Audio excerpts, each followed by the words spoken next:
माताओं, आज बड़ा सौभाग्य है इस बात के लिए कि हम लोग किसी अनुष्ठान को पूरा करने के उपरांत यहाँ उपस्थित हैं। ये अनुष्ठान यूं नहीं हुआ करते। ये अनुष्ठान जो इस मार्ग पर चला हुआ है, जो इस संकल्प में चला हुआ है, उसको परमात्मा की कोई विशेष कृपा होती है तो जाकर वो इस दुनिया के अंदर जब आता है तो वो कोई ना कोई संकल्प करता है और उस संकल्प को वो पूर्ण करता है।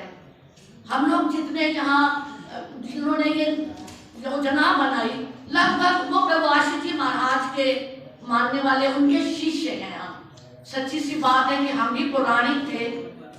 मेरे जन्म से पहले मेरे माता पिता पौराणिक थे, लेकिन प्रभु आशीष महाराज जी की चरण शरण में जाने से वो हमें इस आर्य समाज में, इस वैदिक धर्म में हमें ले आए।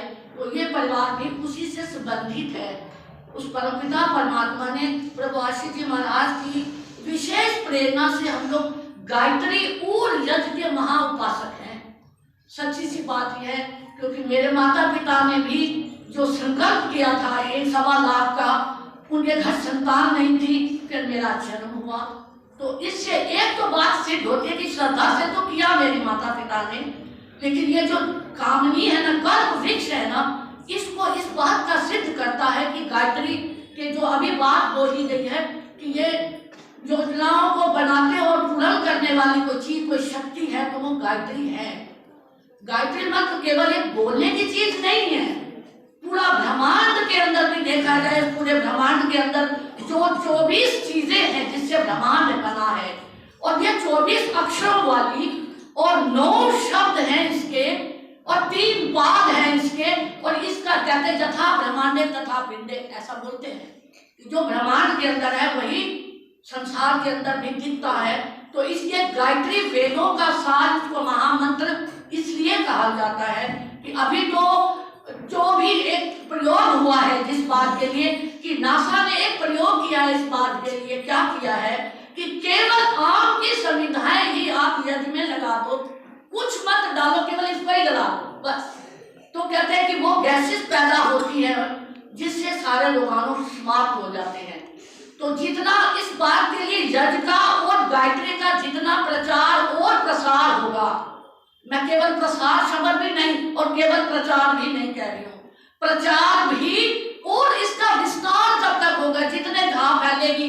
और ये सब पुण्य के भागी हैं ये परिवार, क्योंकि उन्होंने केवल प्रचार नहीं किया बल्कि इतने बहुत सारे हाथों से इन्होंने आहुतियां दिलवाई है।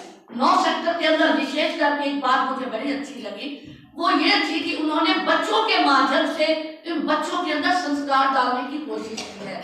इसको कहते हैं प्रसार। प्रचार तो हुआ ही गायत्री का बोला, लेकिन प्रसार तब हुआ कि जब उन्होंने इस तरह से कार्य किए हैं।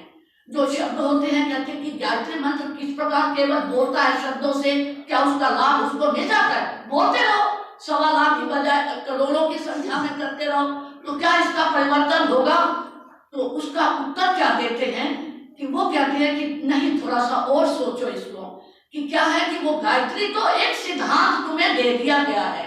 निश्चित बात है कि इसके बोलने से, इसके जाप से आपके जीवन पर प्रभाव तो पड़ता है, क्योंकि शब्द स्वयं अपने आप में भी क्या होते हैं कि प्रभाव डालते हैं।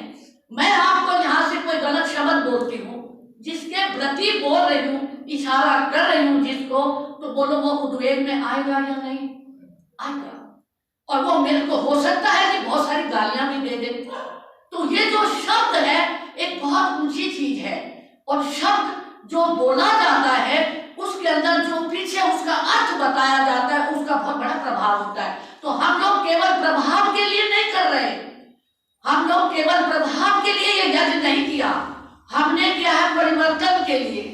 हमने किया अपने जीवन के अंदर परिवर्तन आ जाए, हमारे जीवन के अंदर जो इसके प्रभाव हैं गायत्री के जपने के, जो वो प्रभाव का मतलब जो हमारे जीवन में परिवर्तन लाती है ये गायत्री, ये उस भावना से किया गया, केवल अपने लिए नहीं, क्योंकि ये केवल विश्व के कल्याण के लिए बात करती है। मैंने कल भी एक निवेदन किया था कहीं, भाई जो ये प्रार्थनाएं हैं, ये जो गायत्री मंत्र की प्रार्थना का इसके अंदर जो भाग है, भू भुव स्वः, ये 3 लोक का वर्णन करती है।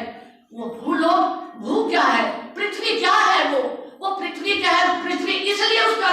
इसलिए कि वो विस्तृत है, वो सबको बसाती है, सबको बसाती है। देख लो, जीव हो, जंतु हो, वृक्ष हो, पेड़ पत्ते, कुछ भी है, जो हम लोग जीव हैं, प्राणी हैं, सबको बसाती है। इतना ये इसका विस्तार होता है।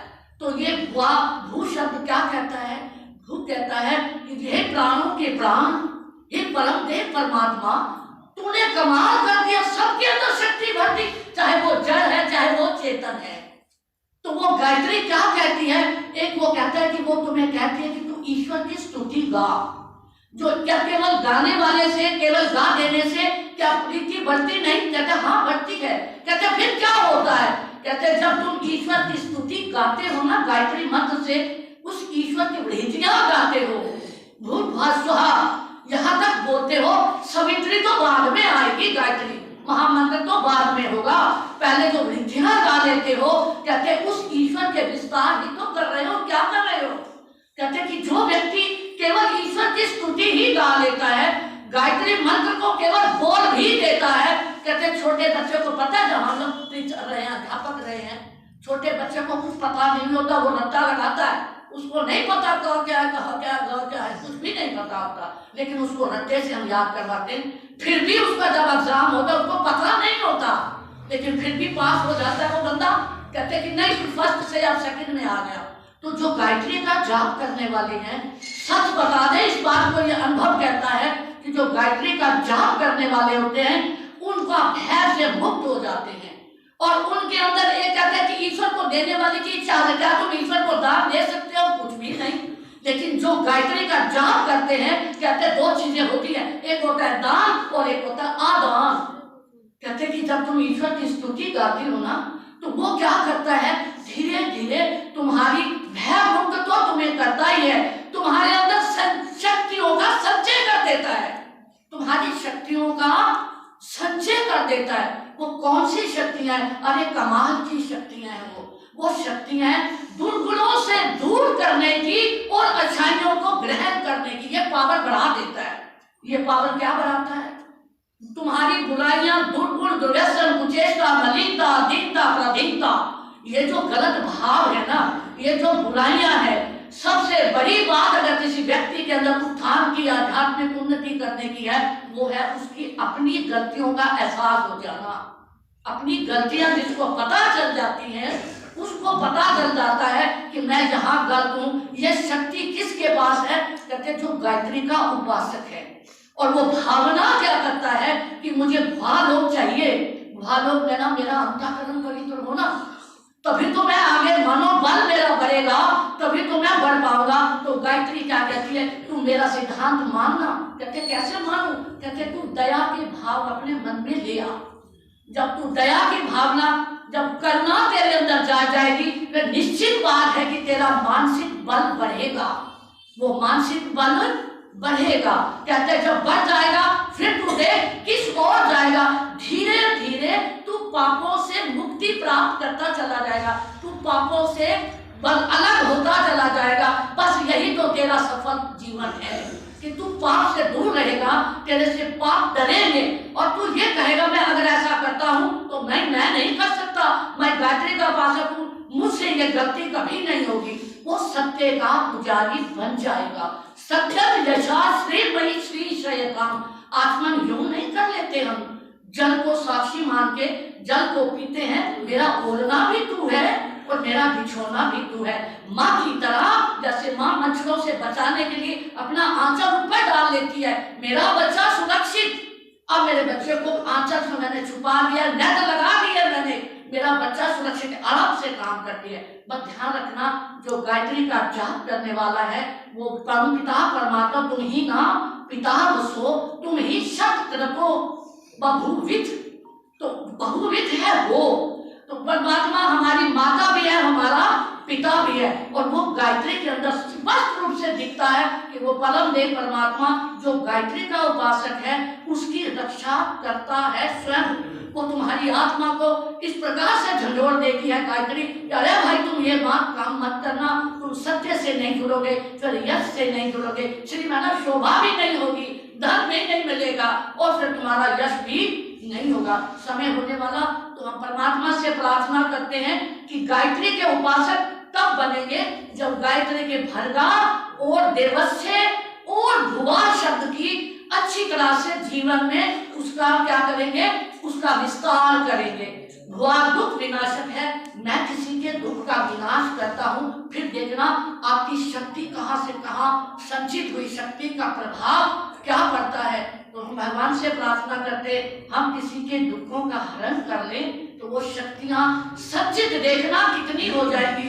तुम्हें निरोग काया परमेश्वर देगा और तुम्हारे को इतना यश और कीर्ति मिलेगी। एक बार करके देखो, इसी का नाम गायत्री का उपासक है।